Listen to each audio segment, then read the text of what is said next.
Hello guys, so my name is Ashish and I am a licensed consultant for Canada, RCIC. We at Global Pathways Immigration, we apply for all kinds of visas for Canada, study visa, work permit, PR, express entry. Plus we also help students studying abroad in countries like USA, Canada, UK, Australia, Ireland. So today we are going to talk about the most asked questions by students. सबसे ज़्यादा student मुझसे पूछते हैं sir how to apply for Canada student visa successfully.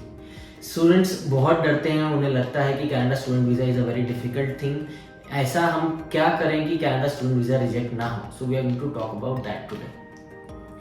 सो सबसे पहले coming back to the eligibility कि Canada student visa के लिए क्या एलिजिबिलिटी है, तो सबसे पहले you should have good academics, क्योंकि उसके बेसिस पे ही आपको किसी अच्छी यूनिवर्सिटी या किसी अच्छे कॉलेज से एक्सेप्टेंस लेटर मिलेगा। So the acceptance letter by a designated learning institute, Canada में जो गवर्नमेंट ऑफिशियल इंस्टीट्यूट्स हैं उनको डेजिग्नेटेड लर्निंग इंस्टीट्यूशंस बोलते हैं। DLI से ही जब तक आपको एक कंफर्मेशन लेटर मिलेगा, वो सबसे इंपॉर्टेंट है आपको वीज़ा अप्लाई करने के लिए। उसके बाद आता है आपकी मार्कशीट्स।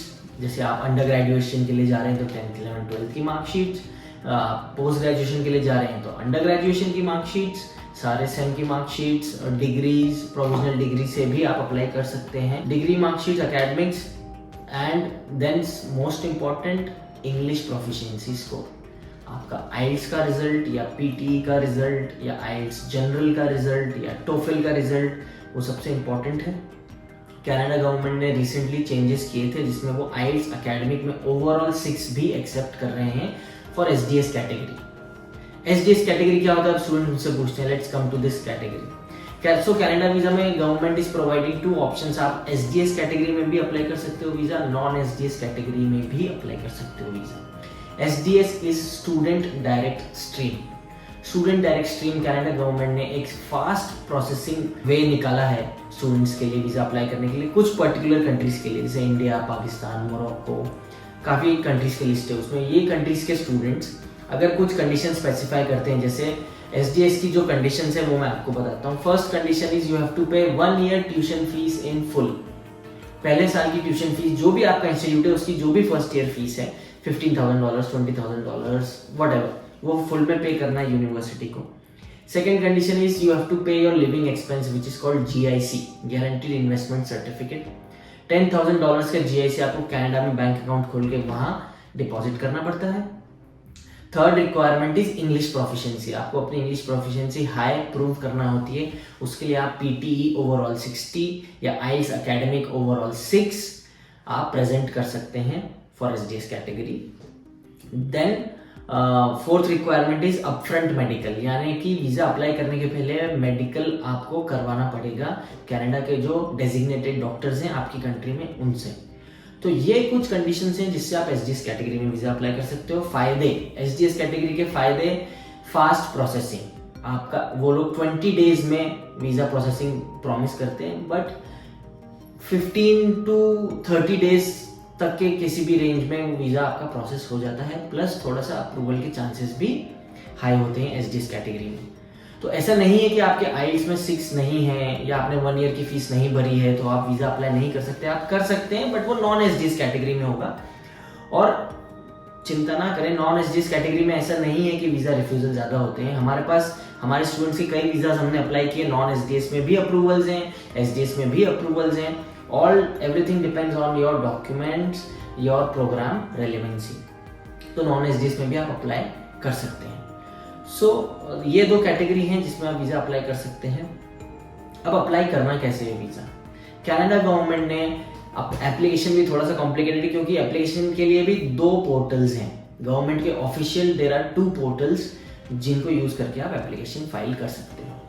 जनरली जो पुराना पोर्टल है GCK पोर्टल जिसे बोलते हैं, उसके बारे में सबको पता है, तो स्टूडेंट्स वहाँ से अप्लाई करते हैं। बट वो ओल्ड पोर्टल है, उसमें आपको PDF फॉर्म्स डाउनलोड करना पड़ते हैं और एक एक फॉर्म में एक एक कॉलम में बहुत डिटेल में बहुत ध्यान से इंफॉर्मेशन फिल करना पड़ती है एंड देन वो फॉर्म अपलोड करना पड़ते हैं आपको पोर्टल में। तो it is a little bit tedious process, थोड़ा सा डिफिकल्ट है, वो बहुत केयरफुली करना पड़ता है GCK से जब आप अप्लाई करते हैं। दूसरा अभी उन्होंने लेटेस्ट कुछ सालों पहले एक न्यू पोर्टल लॉन्च किया है, न्यू TRP पोर्टल, जिसमें वेब फॉर्म्स हैं, सिर्फ कॉलम्स हैं जहां आप अपनी डिटेल टाइप इन कर सकते हैं, तो वो फॉर्म अपने आप जनरेट हो जाता है। There is no need to upload PDF upload करने की कोई जरूरत नहीं, तो वो काफी कन्वीनियंट है न्यू TRP पोर्टल, उससे भी आप अप्लाई कर सकते हैं। Coming back to the documents, acceptance letter, marksheets, English proficiency, and then funds, you have to show funds, very important, how to show funds. आपको अपना जो भी इंटायर ड्यूरेशन ऑफ कोर्स है, अगर बैचलर्स डिग्री है तो 3 इयर्स या 4 years का, या मास्टर्स प्रोग्राम है तो 1 ईयर या 2 इयर्स, जितना भी आपका प्रोग्राम का ड्यूरेशन है उसकी ट्यूशन फीस प्लस उतने इयर्स का लिविंग एक्सपेंस आपको शो करना है। We have lot of banking partners, उनसे आप कंसल्ट कर सकते हैं, तो banking partners will tell you कि how to get loans. Funding के बाद आता है आपका SOP। SOP is also very important part. आपको why do you want to study this course, why do you want to go to Canada, what will you do after your course is completed. तो इन questions के answers हमको detail में लिख के submit करना पड़ते हैं, तो वो SOP आपका बहुत इंपॉर्टेंट पार्ट है, तो SOP भी आपको लिखना पड़ेगा। SOP में मैं बता दूं कि कई स्टूडेंट्स गलती करते हैं, SOP किसी प्रोफेशनल से बनवा लेते हैं और एकदम बिल्कुल फैंसी वर्ड्स रहते हैं उसमें, फैंसी सेंटेंसेस रहते हैं। तो अगर वो SOP आपकी इंग्लिश प्रोफिशिएंसी स्कोर से मैच नहीं हो रहा है तो प्लीज आपका वीजा अप्रूव नहीं होगा। आपका IELTS में राइटिंग में 5.5 है और आपने कितने भी पैसे देके SOP बहुत शानदार बनवा लिया है, तो वीजा ऑफिसर को समझता है कि ये SOP इस स्टूडेंट ने नहीं लिखा है और visa might get rejected while writing your SOP। ऐसा नहीं है कि सिर्फ आंख बंद करके किसी से भी SOP लिखवा लिया है। SOP के बाद आपका passport, definitely passport with all the stamp pages that is required, medical acknowledgement is required, parents अगर स्पॉन्सरशिप ले रहे हैं तो उनका affidavit. So these are some documents which are required. Document से रिलेटेड कोई भी क्वेश्चन हो, कोई भी डाउट हो, you can definitely reach out to us, we can assist you. अगर आपको कोई भी क्वेरी हो, वी विल टेल यू कि किस डॉक्यूमेंट को आप कैसे अप्लाई कर सकते हैं। उसके अलावा भी स्टूडेंट वीजा से related if you have any query you can come to us regarding universities, regarding admissions, or if you want to apply for student visa, contact us and we'll make sure that we are submitting a full proof application for your Canada student visa. Thank you.